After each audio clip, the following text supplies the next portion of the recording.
Ayan, hello, good evening, happy new year sa lahat. At first time ko ito ngayon sa taon na ito na gumawa tayo ng video para magkwento-kwento tayo sa mga bagay-bagay, sa mga nangyayari. Noong Pasko, wala kami dito guys at pumunta nga kami sa isang island din dito na katabi lang dyan sa Discovery. At dito lang yan sa Samal Island guys. Kasama ko yung pamilya ko. Apat lang kami kasi yung eldest kong apo is wala siya. Hindi ko lang masabi sa inyo kung bakit wala siya, pero hindi ko na lang din ikakwento dito kasi masyadong confidential. Irespeto natin yung guys, no? By next time na lang ikukwento ko sa inyo ano bang nangyari sa damit ko guys. Ayan. So ayan, mahaba yung buhok ko guys. Mahaba na siya, no? At saka noong New Year, nakapag-decide yung anak ko na magpunta kami ng Cebu dahil doon gusto niya mag-celebrate dahil nga parang nabitin siya doon sa pinanood naming fireworks doon sa Chimas Resort. So naka-decide siya na mag-fly kami papuntang Cebu.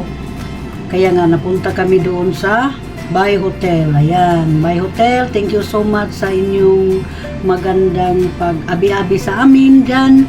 At magandang hotel talaga siya guys. At na-enjoy namin doon ang aming New Year.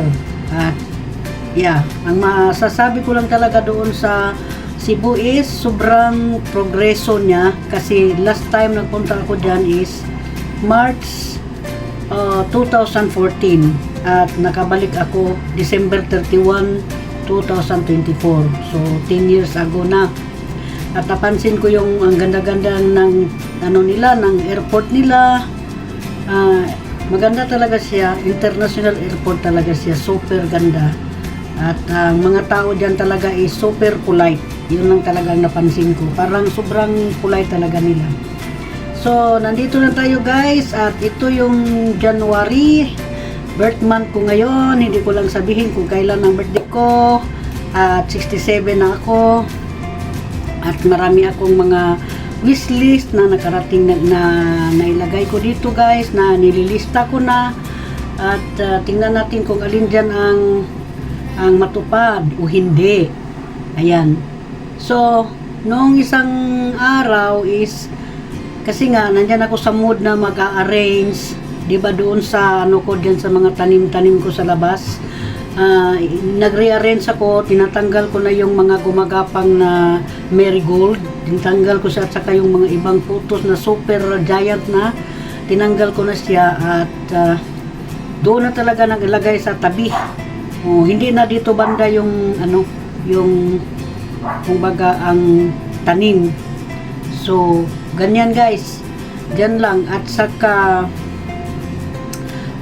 ako yung, di ba may ako yung binili ko na rubber plant, yung Black Prince. Ayan, nakalipat na ito dito sa loob ng bahay. Andyan yan sa picture, kita ninyo dyan. Siya, 3 dangkal na sa akin. Aabot na yan ng mga 6 na dangkal sa akin. Ko na yan, gawin ko na yung grafted man tawag niyan. Basta ayusin ko na yan na para maano na siya. Ano bang tawag doon? Grafted ba yun?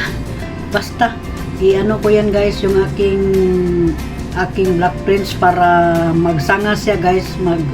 Gaganda kasi yung rubber plant kapag siya yung tawag dito, pag na grafted mo yan siya.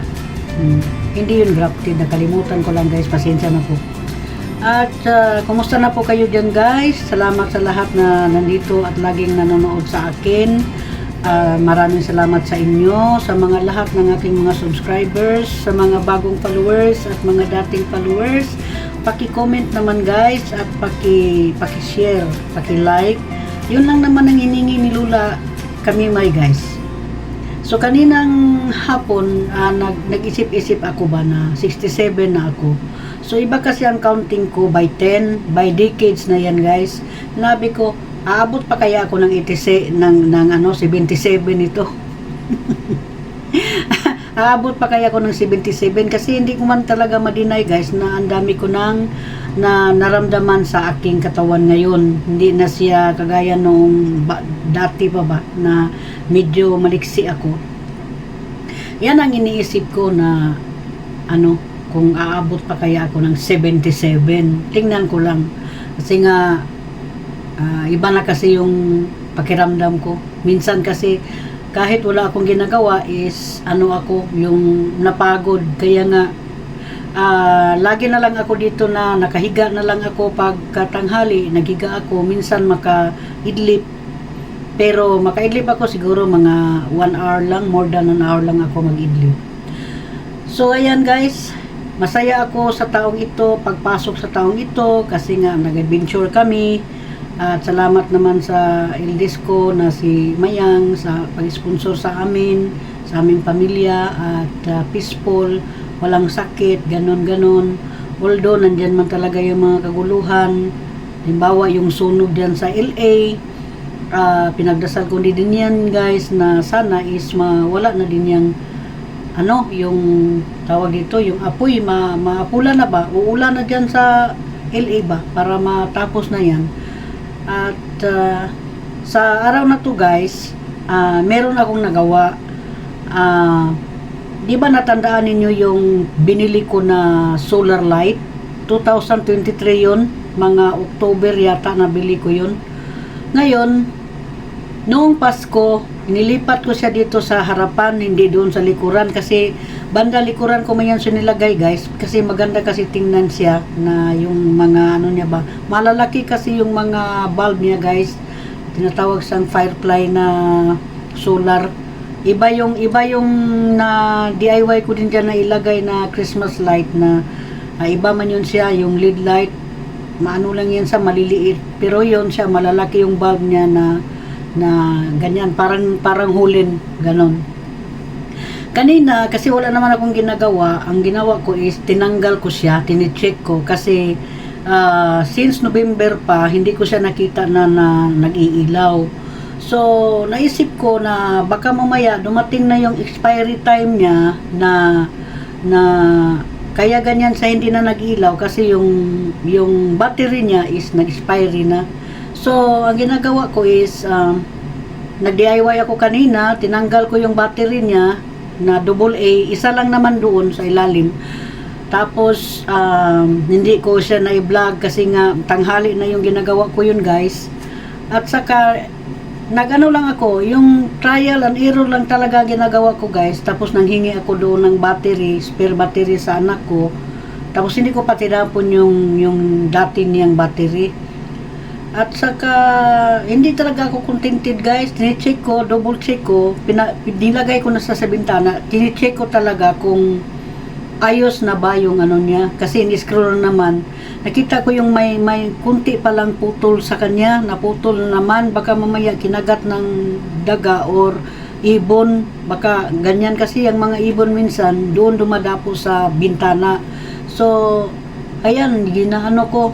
Tapos, pag dinugtong ko yung naputol guys kasi meron naman ako ditong electrical tape, ilagay ko siya, ginaya ko lang yung ginawa doon sa primerong nasira yung pinutol yan guys ba, yung mayroong mga yung kaibigan namin na dinugtong lang niya yung binalatan lang niya yung wire kasi sobrang liit ng wire, mas malaki pa yung tingting, walis tingting.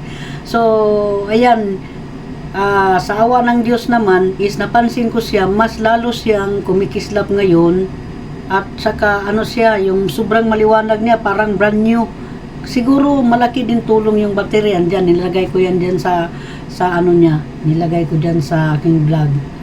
So maraming salamat talaga guys sa walang sawa ninyong panood ni Kamimay. Baka naman sabihin ninyo na si Kamimay is parang walang ginagawa sa buhay. Marami akong ginagawa guys, kaso lang hindi ako laging naglalakad na ngayon kasi may ininda ko na masakit sa aking paa. Thank you so much sa lahat. Sa mga kaibigan ko dyan, shout out. Dyan sa mga kaibigan ko online, shout out. At iwis natin na sana is peaceful na itong mundo, guys. Yan lang talaga. At dasal lang talaga ang makatulong dyan. Salamat sa pag-watch ninyo, guys, sa aking video. Kumustahan lang po. Thank you, thank you. Bye-bye.